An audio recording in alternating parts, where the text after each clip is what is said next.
Nobody really talks about this, but not liking animals can actually reveal more about a person than they'd ever admit.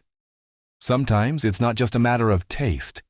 It's hidden fears, extreme beliefs, or some really weird psychological quirks. Growing up in emotional coldness. People who grew up without hugs or affection handle closeness about as well as they'd handle defusing a bomb. Animals can feel overwhelming to them because they're just too honest and direct. A dog wants affection. A cat curls up on your lap. To them, it's not cute. It's an emotional assault. That's why they're more likely to say, "I don't like animals," instead of admitting, "I don't know what to do with closeness. I've never been given." Animals trigger emotions they can't control. Some people would rather deal with conflict than affection. Aggression is simple. You know the rules. You know the reaction. But closeness? That's chaos.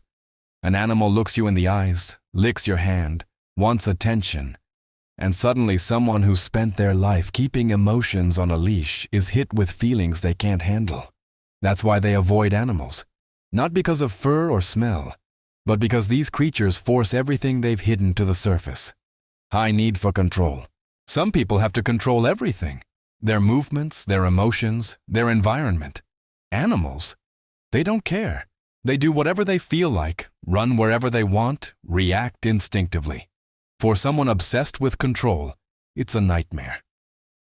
An animal is a living reminder that not everything and everyone can be managed. Fear of responsibility. Animals come with daily duties, routines, and consequences.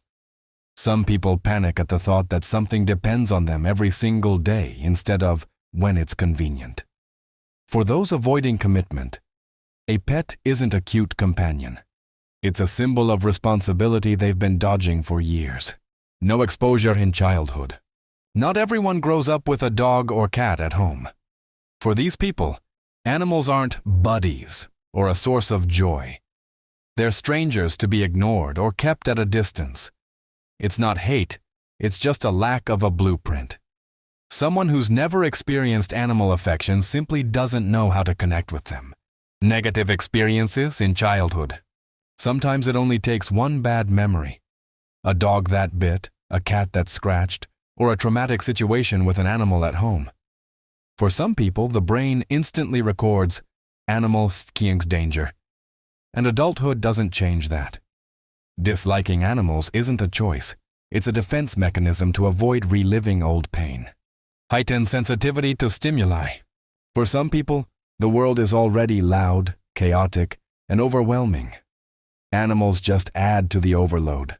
Barking, meowing, smells, fur, unpredictable movement. This isn't a quirk, it's sensory overload. It's way easier to just say, "I don't like animals," than to deal with the flood of sensations. Different hierarchy of values. For many, the center of life is people, family, friends, a partner, sometimes career. Animals just don't fit into that emotional pyramid. It's not about being cruel or selfish. It's about priorities and where they place their emotional energy.